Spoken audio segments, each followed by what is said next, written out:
Tenggelamnya Kapal Van der Wijk, karya Buya Hamka.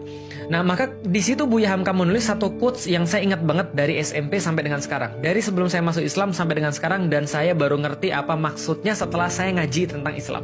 Waktu dulu saya nggak ngerti sama sekali, tapi keren. Karena keren, saya catat quotes itu, dan ketika saya sudah ngaji, oh ini maksudnya Buya Hamka. Apa yang beliau tulis? Beliau tulis bahwa suatu waktu Zainuddin itu nulis surat lalu kemudian menjelaskan bahwa kalau saya nggak salah Zainuddin yang nulis ya. Pokoknya ada di dalam novel Tenggelamnya Kapal Van der Wijk. Dia menulis gini. Cinta itu punya banyak pintu. Ada banyak pintu, ada pintu sayang, ada pintu cinta dan segala macamnya. Tapi beliau katakan, cinta itu punya banyak pintu dan pintu yang terbaik adalah lewat rasa kasihan. Saya lalu mikir, maksudnya apa itu rasa kasihan? Masa kita mencintai karena masa kita dicintai karena dikasihani? Dan terus terang ada beberapa orang yang pernah mengalami itu yang ngasih tahu saya, nggak enak cinta dikasihani. Kenapa? Saya mencintai kau karena saya kasihan sama engkau.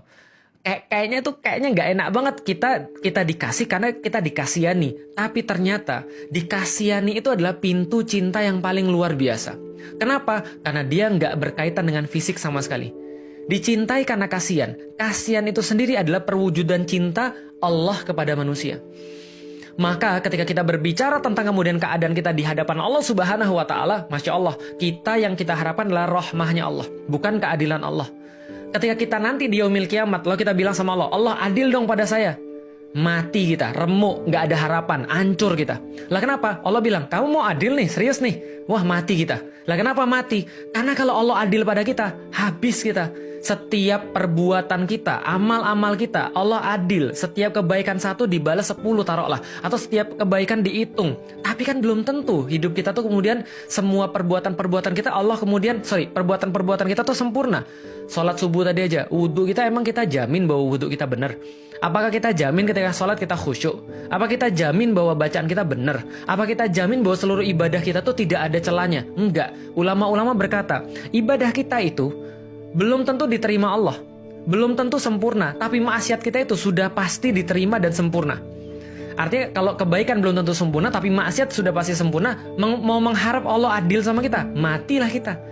Rusaklah, remuklah kita. Lah makanya kita nggak mengharapkan Allah adil ketika di yaumil kiamat. Ketika yaumil hisab nanti yang kita minta sama Allah, Allah jangan adil sama saya ya Allah. Jangan pakai sifatmu yang maha adil. Pakai sifatmu yang rahmah ya Allah. Pakai sifatnya yang Bismillahirrahmanirrahim. Maka Allah mensifati dirinya dengan dua kalimat yang sangat keren. Ar-Rahman, Ar-Rahim.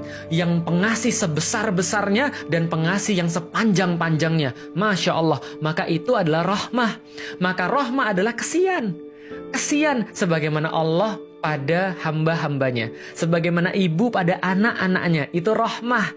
Maka seorang ibu yang hanya bisa ketika robek dagingnya, ketika kemudian mengucur deras darahnya, ketika hampir retak tulang-tulangnya, ketika berteriak dia ketika antum lahir dia tersenyum, dia menangis bahagia, dia susuin antum, lalu kemudian dia merasa senang sekali, seolah-olah gak ada yang lebih senang daripada dia di dunia ini.